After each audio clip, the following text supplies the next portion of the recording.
to talk about Circuit. It's a library by the Slack people, uh, which uses Compose, Jetpack Compose, in the presentation layer. So we all know that Compose you can do UI. Why would you do UI in your presentation layer? That's what we're gonna find out. So this is a small agenda of what we're gonna talk about. So just quickly go through model view presenter, unidirectional data flow, the what is Compose, because it's not only UI, and then a little bit of code of what is Circuit and how it works. Just a simple example to give you an idea. So first, just a bit about me. It's gonna be a lot quicker than Etienne because I don't have as much experience. Uh, no, exactly. I'm not a consultant, so I started in 2009 on BlackBerry. Then BlackBerry died, so I went mobile web, but it was kind of limited back then. And then I switched over to Android, and I've been doing Android dev since then. I've been here at Transit for almost 11 years now. Yep, that's it. So model view presenter, I don't know if you all know about it, but it's pretty simple. Basically, you have your model, so your data, that would change, and at some point, the presenter is gonna know about it. Create a new state, send that state over to the view. The view is gonna get updated, and then when you click on a button, it's gonna send that information back to the presenter as an action, and the presenter is gonna use those actions to decide what to do with the model. So basically, update the model, and then you loop, and then you start over again. That's MVP super quickly. So unidirectional data flow, it's basically the same loop. So it means that your data is always flowing in one circle, so the data is not coming back on itself. So basically, again, your presenter creates UI update, send that to the view creates action, send that to the presenter, and then it just loops. So Compose is actually two parts. There's a Compose UI that you all, maybe not all, but most of you know about. Basically text, buttons, column, rows, stuff like that. But Compose is also a runtime and a compiler. So when you annotate a function with @composable, basically some magic happened that you don't know about, and it's a compiler's responsibility, and it generates a lot of code for us that we don't have to think about, and that is the part that Circuit is using. Basically, the compiler and the runtime, and not the UI part. So you have you can annotate basically any function that returns unit. You can annotate with @composable, and then it becomes a composable. So it could be a text, but it could also be just a random function that returns a state or returns something. What is cool about composable is that you can organize them as trees. That's what we do with UI. Basically, you have a row and then a text, a button, and then you can mix and match. So basically, a button would contain a text, stuff like that. So it creates a big tree of functions. So until that part, it's fairly UI driven, but Compose do have some superpower, which basically happen when we do recomposition. So what recomposition mean is that once something changes, we're gonna go through that whole tree again, and basically update whatever needs to be updated. But recomposition can happen in different ways. So you can recompose everything, or you can recompose just part of the tree. So you can have basically the recomposition can be restartable, so you can restart only part of your tree, so not all of it. So maybe just one composable can be restarted, or you can even skip part of the tree, so you could decide just do that branch just from this point down and then ignore everything else.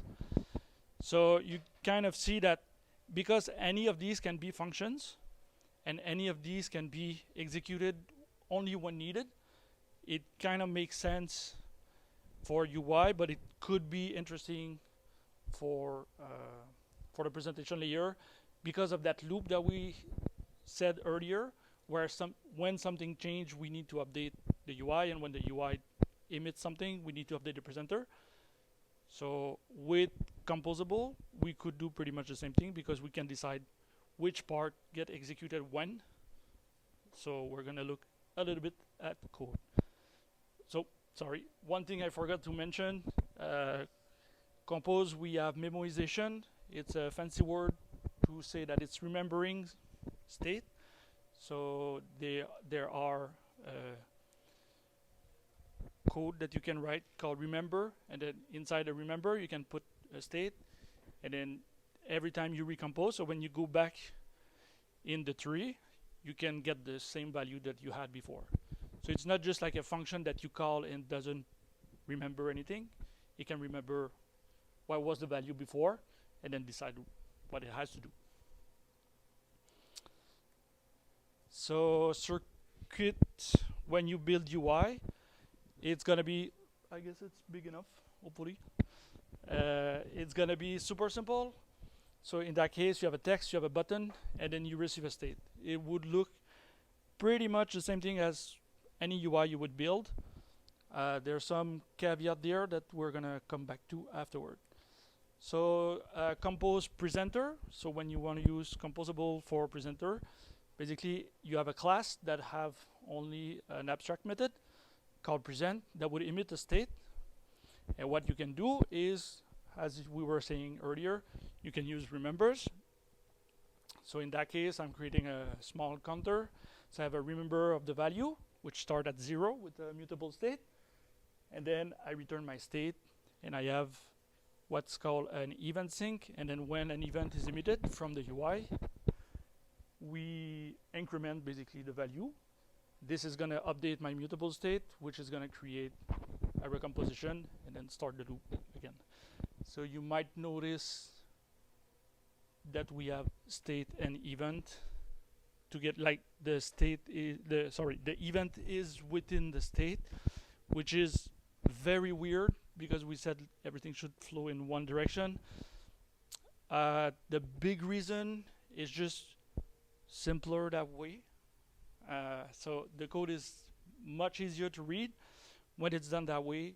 Your event don't interact with state. It's just basically it's a way for circuit not to have to provide plumbing to get event back from the UI.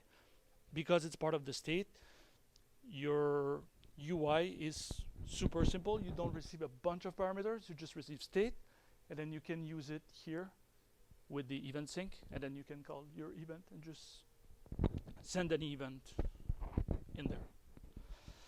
So if we just put that together side by side, my presenter is going to return a state, so emit a state that my UI is going to receive. Once I click a button, I'm going to emit an action, so send that. It's going to be received in the presenter, and then I'm going to update the value. And what happened? I have a loop. And then every time I update, it's going to recompose, emit a new state, which update the UI. When I click on a button, it's going to send that and then recompose again. And then it just does the loop. So we're going to look a little bit at the same code just so you can see that I'm not cheating and that you saw everything. So if I go here, so I have a counter screen. So when you create a circuit, so basically a circuit is the full loop. So you have the presenter, the UI, and it's keyed by a screen, which means that your presenter is tied to a screen and your UI is tied to a screen. So that's a way to know which presenter emit what state to what part of the UI. So in my screen, I define my state. What is my state? In the case of my counter, it's going to be just a value and the event sync that we talked about, which receive the event. And then I have a sealed interface for all my events. In that case, I only implemented one, which would be increment. Scroll down a little bit. So here's the presenter class. You can see that my presenter extend provided interface. I define that I'm returning state. So then I have to implement one method, which is present. In that case, it's the same code I presented earlier. I have my remember with a mutable state. I return the state. That's it. And the last part is the UI. So I receive a modifier here, but I could leave it out. I receive my state, and now I just added a button to be able to, sorry, I added a column just to make sure that it shows in the UI.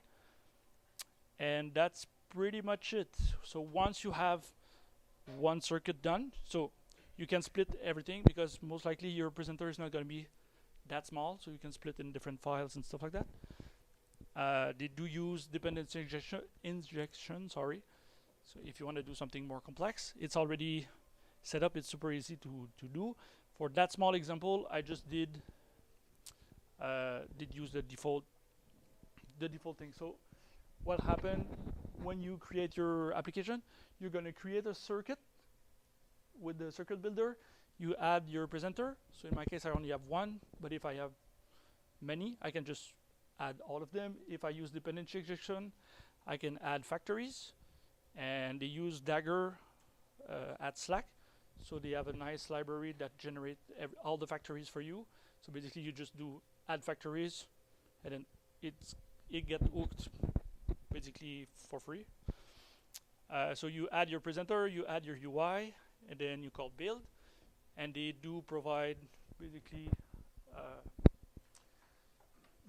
like a circuit content where you pass your screen. What screen do you wanna show?